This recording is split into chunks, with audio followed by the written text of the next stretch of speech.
ごきげんよう、上川かおるです。今回取り上げる話題はウクライナ関連ニュース。ウクライナ軍がクリミア半島にあるロシアの重要施設を攻撃しました。黒海艦隊の司令部があるセバストポリ。ここにある燃料貯蔵庫がウクライナ軍のドローンによって大爆発をしました。今回はウクライナ軍のドローンの発達を紹介するとともに、現在クリミア半島で何が起こっているか関連ニュースをご紹介しようと思います。それでは、ウクライナ軍の攻撃によって大炎上した燃料貯蔵庫の様子から見てみましょう。まずは場所の確認。今回燃料貯蔵庫が爆発したのはクリミア半島の先端、セバストポリの町にある燃料基地です。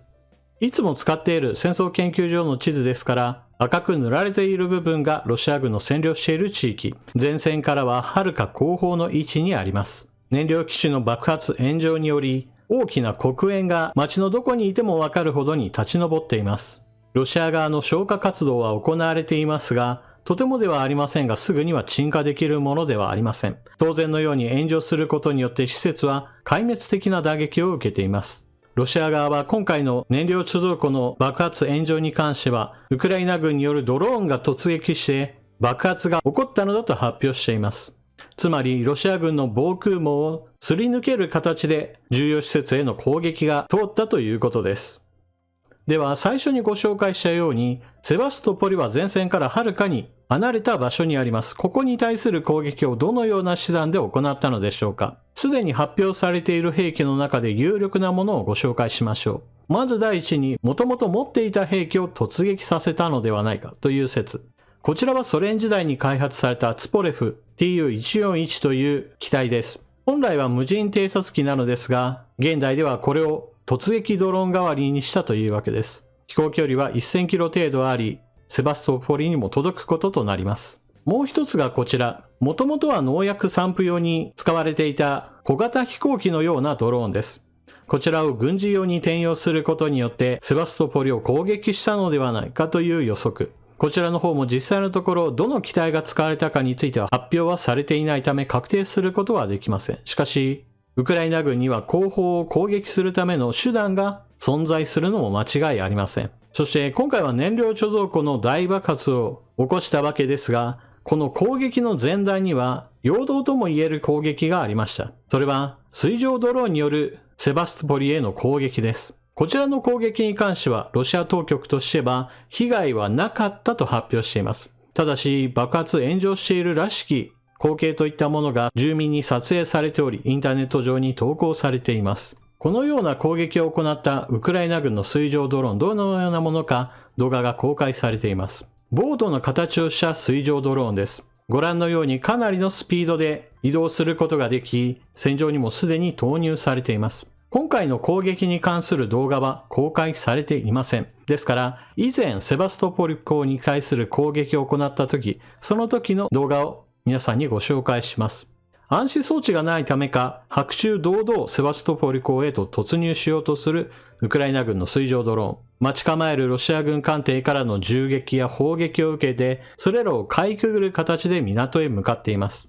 迎撃してくる船に対する突撃は難しいですから、基本的には停留している船に対する突撃を目指しているものです。ご覧の戦闘映像からもわかるように、水上ドローンというのはどうしてもロシア軍からも見つかりやすいものです。そこで水の中に潜ろうとしています。こちらは開発中のウクライナ軍の魚雷型ドローン。すでにプロトタイプも製作され、戦場への投入も近いことが予告されています。こうした魚雷型のドローンについては、まずは手頃なサイズで実用化を図り、それからさらに大型化したものを開発しているところです。最も大きいものでは長さ12メートルにもなる巨大なものです。公開されている情報によると、最も大きいタイプで航行距離は2000キロにも到達し、これは南部の港オデーサから出発してセバストポリを横目にさらに進んでクリミア大橋、さらにはアゾフ海へと到達し、そこから折り返して戻ってこれるほどの航行距離だということです。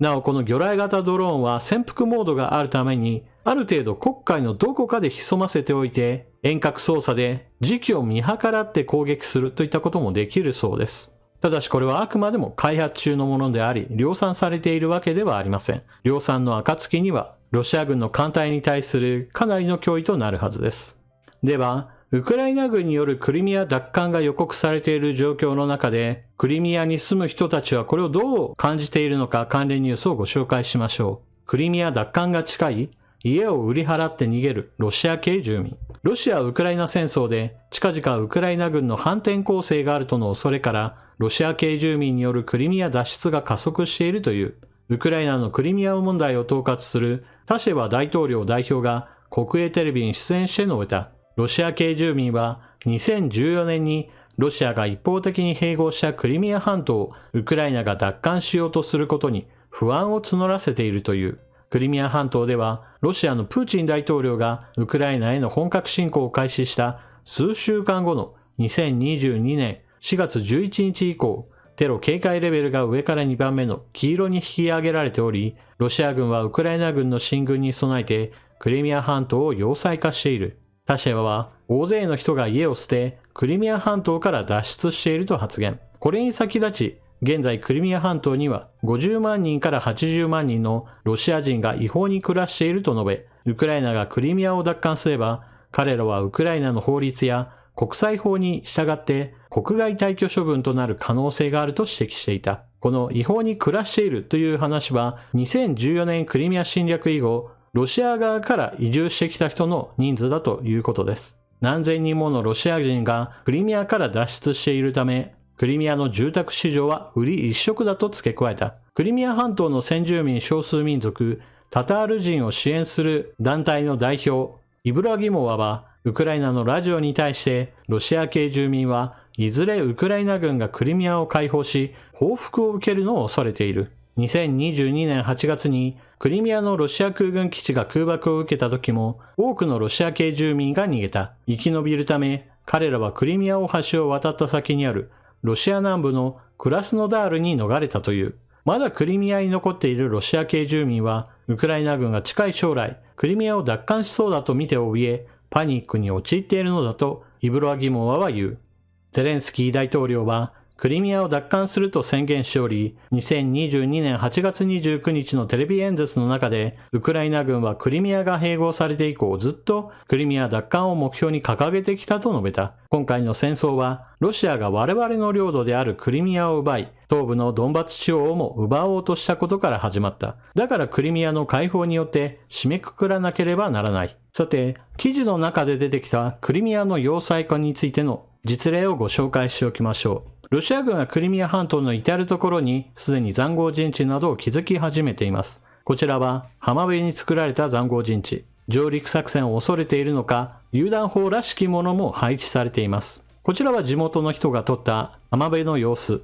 上陸するのを阻むためか障害物が置かれています。ただ、どれほど有効かについては疑問です。例えばこちらのロシア軍が掘っている陣地なのですが、かなりの急ごしらえでリゾート用のパラソルが設置されたままになっています。戦争のやり方の常道として、まずは補給線を叩いて敵の動きを鈍らせるというのは王道の作戦です。セバストポリにある燃料基地を破壊することによって、この施設は当分の間使い物にならないでしょう。失われた燃料は戻ってきませんし、また今軍港にいる艦隊はもっともっと後方の港において補給を行わなければなりません。そして今回重要なのは、そのようにロシア軍の動きそのものを変更させるような打撃を与えることができた。それがウクライナ軍のドローンによる攻撃だったということです。少なくともロシア軍は以前にも攻撃をされたことから防空体制を整えようとはしていたはずです。しかしそれらの備えを突破する形で攻撃を受けたのですから、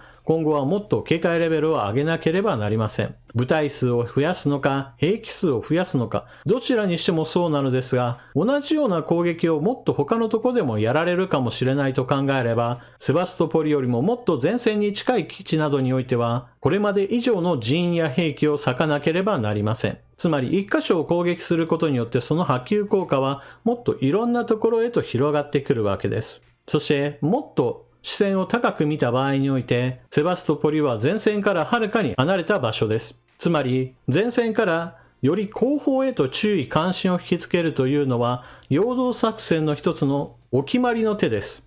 つまり前線で何かを起こそうと考えた場合においては、このような後方で大きな出来事を起こさせて、少しでも前線から人の注意や人手を咲かせるというのもウクライナ軍の狙いである可能性があります。そして今回ご紹介したように、そのような後方に対する攻撃手段が少しずつではあるものの獲得し始めているというのも今後のことを考えるときに重要なこととなるでしょう。一方、そのような陽動ではなく時間稼ぎのための注意を引きつける行動だった可能性もあります。というのも、反転攻勢が近づいているという話がある一方において、ウクライナの国防相であるレズニコフ氏は、準備は万端なのだけれども、天候の様子があまり思わしくない。そのために、作戦を始動させるためにはもう少し様子を見たいという話をしています。このあたりの発言というのはあくまでも情報戦の一環として行われるものかもしれませんが、今はそのような駆け引きさえもロシア軍を惑わせようとする動きの一つだとも言えます。まだまだ先だよと言いつつすぐにもやるかもしれないし、後方に注意を引きつけた上で、さあ前線でのことを起こすのかなと思わせることそれ自体も駆け引きかもしれないというわけです。